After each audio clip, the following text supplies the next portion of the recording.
Chapter 9. England Again. A few months later, in early 1974, I began getting calls from the band members who were still over in England. "You need to come back over," they said. "We can do a demo and get a record deal." Finally, they convinced me, and I agreed to return. I broke the news to the family, and Loretta was dead set against it. We had a major argument about that. She wanted Ronnie to go to California to finish high school and do gymnastics, and she wanted the others to be in school. All the kids were fine about going back to England because to them it was another adventure. Fueled by the possibility of realizing the dream of getting a recording contract, I at last persuaded the family to go with me, and we were soon headed back to England. The plan was that all the kids, except Ronnie, would go to school this time, while he did more Scientology courses at St. Hill. Meanwhile, I would get busy trying to secure a recording contract. One of the guys in the band said he had a contact that could get us really cheap airfares. He told me to go to New York and arrange the flights with his contact. The guy told me I could get tickets for only £50, which in those days was $125. When I met him, he told me, "You actually aren't going to get a ticket. I'll meet you at the airport and give you boarding passes so you can just walk onto the flight." How he arranged that, I didn't know and didn't ask. Our flight turned out to be a return charter to France. A tour had come to the United States, traveled around, and was now flying home. Real nice airline. I was sitting in one row with David and Ronnie, and Loretta was a row in front with Lori and Denise. They were talking to a flight attendant who said, "We'll be coming into France soon." Denise then piped up, "Oh, I've never been to France before." Not something you want to say when you are supposed to be part of a tour returning to France. Ronnie leaned over and implored, "Dad, somebody's got to stop her before she gets us sent back." Once we arrived, we took a train from Paris to Calais, and then a ferry across the Channel to Dover. We had 26 pieces of luggage, and they were stuffed with Scientology books, e-meters, paraphernalia, you name it. This was in the days when the British government was not allowing Scientologists into the country. People would be turned away at customs and have to return home. In the late 1960s, British Health Minister Kenneth Robinson banned foreign Scientologists from coming to Britain to study, based on his view that Scientology's practices were a potential menace to the personality and well-being of those so deluded as to become its followers. The ban was finally lifted in 1980, but during our times there it was not a minor concern. I had a plan for getting us through customs, though. I went up to the immigration officer, threw down all our passports, and exclaimed, "I am so glad to get away from those rude goddamn French." The truth is that everybody on the flight had been pleasant, same with French customs, but I knew the stereotype and thought it might play in Dover. It did. "I agree," the officer said. 1 year, and he stamped our passports, allowing us to stay for a whole year. He could have stopped us dead. We had an East Grinstead address as our final destination. Our next stop was customs. If they opened our suitcases, they would see Scientology books and e-meters, and we'd be dead in the water. I had a plan here, too. "Okay, kids," I said, "open up every piece of luggage. He's going to check every piece of our stuff." The kids started opening up their suitcases. No, wait a minute," the official said. "You're okay. Go on through." I called his bluff. He was sitting there with 4 aces. I didn't have even a pair. It was a gambit that I had used successfully once before.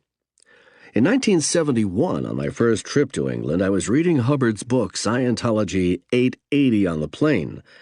I also had my horn with me. At immigration, I put down the address in East Grinstead. The immigration officer looked at the address and asked inquiringly, "You aren't one of those Scientology chaps, are you?" I exploded. "A scientist? What do you mean? I'm not a goddamn scientist. I came over here to blow my horn and have a good time on vacation." Okay, sir," he said as he waved me through. The whole time I had the Scientology 880 book in my hand, gesticulating emphatically, and he never noticed. I didn't realize I'd been holding it until I looked down. I immediately stuffed it into the pocket of my overcoat. During the second stay, David was a good student in school and got along with others so long as they left him alone. Because he was small, he sometimes got bullied. He wouldn't take it and punched out any kid who picked on him. Around St. Hill, though, he got along with everyone. After school and on weekends, he did extra training to obtain professional certification as an auditor.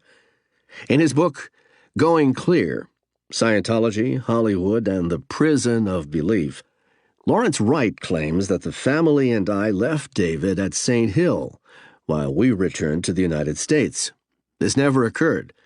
Ronnie did return to the States before we did. Otherwise, we arrived as a family and left as a family. Both times we went to England. I realize that people are not going to accept some points in my story. It is like that any time someone writes about Scientology.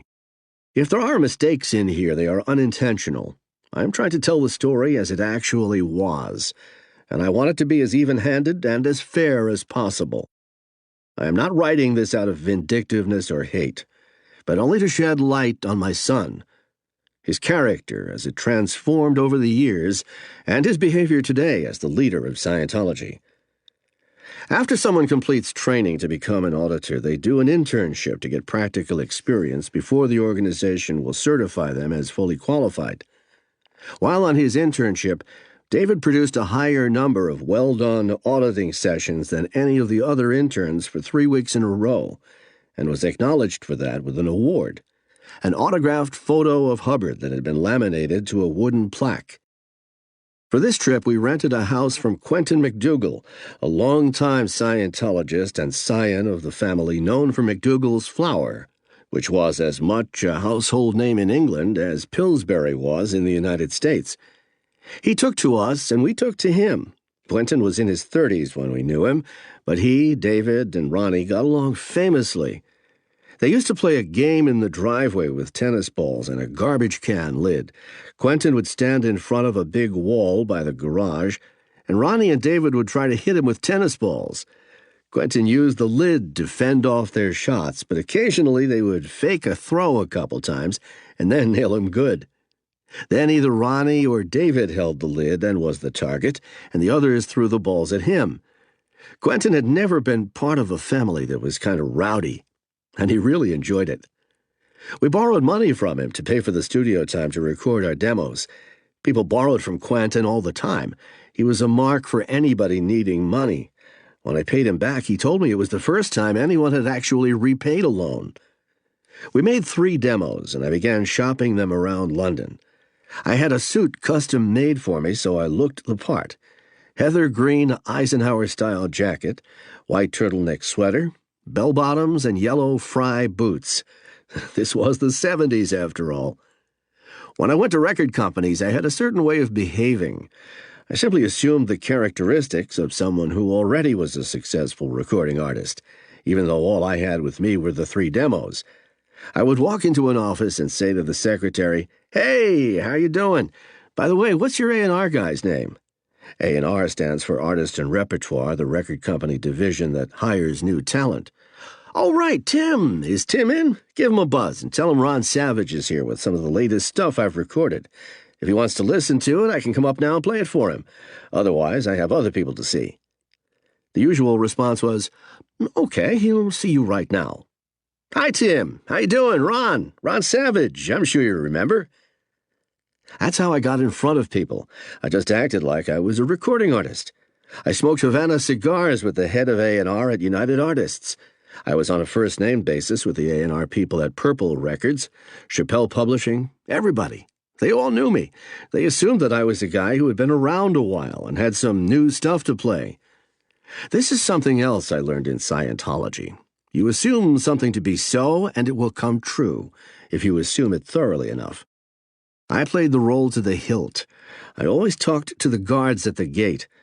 I always talked to the secretaries, and they would tell me their problems. I must have pulled it off pretty well because a month and a half later we had a contract to do an album. One day I was arriving at Polydor Records, and the guard said, Ron Savage, don't go. Stay here. Listen, Gordon Gray wants to talk to you. He's going to give you a deal." Gordon was the A&R head at Polydor. Then into a phone, "Yes, sir, he's here. I'll send him right up." Then to me, "He'll see you now. Go right up." I walked in. Gordon said, "Wonderful stuff. We're going to give you a contract." That was it. 3 days later, Chappell Publishing called and said, "We understand you got a deal with Polydor. We're also going to take you on. So we're going to give you a contract." And they gave me an advance. 2 deals within days of each other. We cut the album, and Polydor listened to it. They loved it. Chappell Publishing sent a copy to the BBC. Trevor Timmer, my representative at Chappell, called me up all excited. Ron, can you make it up here today? BBC wants to talk to you." "You bet." I took the train to London. I was excited beyond belief. This was a dream come true. Not too many people arrive in England, cut an album, and 6 weeks later have a recording deal, and then a week after that get a call from the BBC. The significance of that in a musician's life is incalculable. Some people shop their albums all over London for 20 years and never get a deal. All this happened to me in the first 2 months. Trevor and I went over to the BBC. "Hi, I'm Bill Babb, a producer here." "Hi, Bill. Nice to meet you," I said, suppressing my excitement while keeping up my act. Trevor Timmer was aghast. In the normal course of events, getting in to see a producer at the BBC was a small miracle. Bill said, "I listen to your stuff. Absolutely great, man. Great production. I love it. I can put you on BBC for 3 months. I would love to do it now. The only thing is we have to wait for 2 months to clear space in the schedule. But after that, how many guys do you have in the band?" 10 guys? Good. You need an arranger? Okay, good. I will give you double the session fee because you're the leader, and I tell you what, I'll give you the money so you pay your guys, and that will keep the Home Office off your back. The government did not like Americans coming over and doing gigs that Brits could do, so handling it this way meant I would be hiring local people, not taking jobs away from them. Bill played some of the album. Man, I love this stuff. The album was sort of 70s-based tunes that I guess you would call easy-listening jazz, but slightly out of the box. They were unique, and Bill loved it. Still in my identity as a successful recording artist, I chimed in, "Great, glad you like it. Well, we have to go now. Don't call me, we'll call you." Trevor nearly fainted on the spot. Bill just laughed because he was so used to people sucking up to him. He kept us there shooting the breeze for another 45 minutes. Things were looking really, really good. I couldn't wait to get home and tell everybody about what had happened. At the time, I was doing little side gigs for £20, $50 a pop, and was running out of money. By playing on the BBC for 3 months, everybody in the country would know my name, and I could easily make £200, $500 for a show. The American equivalent at the time was The Tonight Show with Johnny Carson. If you appeared on his show, you had it made. The BBC was the same thing. I sat the family down, and I was really excited to tell them the news. "I talked to the BBC today, and they want to put me on the air. But right now we have to wait until this quarter is up. They book shows by the quarter, and we are going to be on for 3 months next quarter on a regular basis. The British people are going to know me. The pubs are going to know me. This is the break we've been waiting for. If we can hang on for another 2 months, we will be playing on the BBC."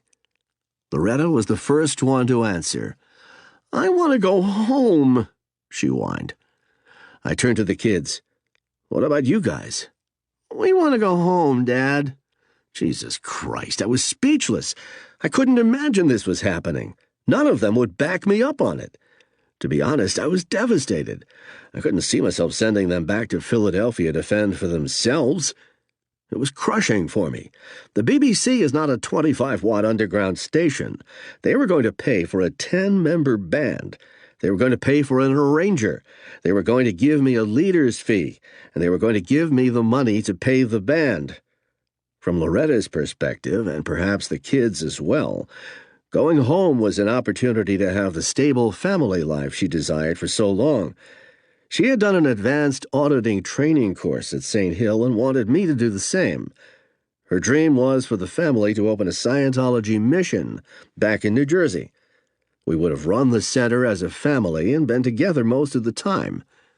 It would have been ideal for her. Needless to say, when I opted to concentrate on the music, she was not pleased, and it became another point of friction. At that moment, however, I was too deflated to put up much of a fight. It was 5 against 1. I had invested so much of my time and energy to make a breakthrough, and here it was knocking at my door. Nobody else in the family could see the potential or what it meant for our future. So after another 15 months in England, that was it. The deal was off. We returned home to the States. Years later, David acknowledged that the whole family had really let me down.